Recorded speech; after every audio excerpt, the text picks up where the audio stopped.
Just in case you missed it, here's a clip from our last live broadcast. This week, CNN announced that the last remaining Javan rhinoceros has been killed in Vietnam by poachers.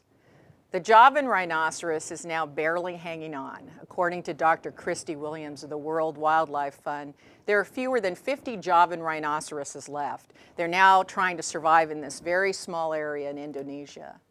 Now I want to repeat that one more time in case you missed it. Less than 50 Javan rhinoceroses are left on the entire planet. Now the first thing you might be asking yourself is why poachers have zeroed in on this animal. The reason is that certain Asian cultures believe that the ground-up horns of this animal have the ability to cure typhoid and cancer. Of course, there's no scientific proof of that.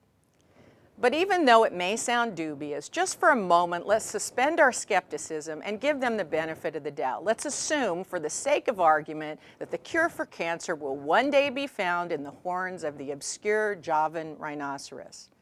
Then what in the world are we doing killing every one of them off? How would that serve us? This kind of irrational, reckless, and short-term thinking has got to stop, and it has to stop now.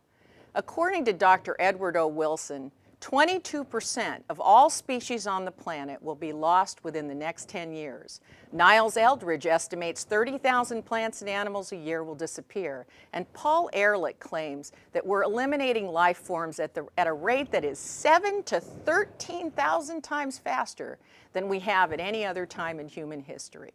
This situation is critical. We are systematically dismantling the habitat that every human being depends on. And just in case it's crossed your mind, it doesn't matter if you're a Democrat or a Republican. Your body has the same requirements, so let's not call this some kind of left-wing, liberal, anti-business agenda. We all know better than that. What's good for the human organism is good for the left and the right.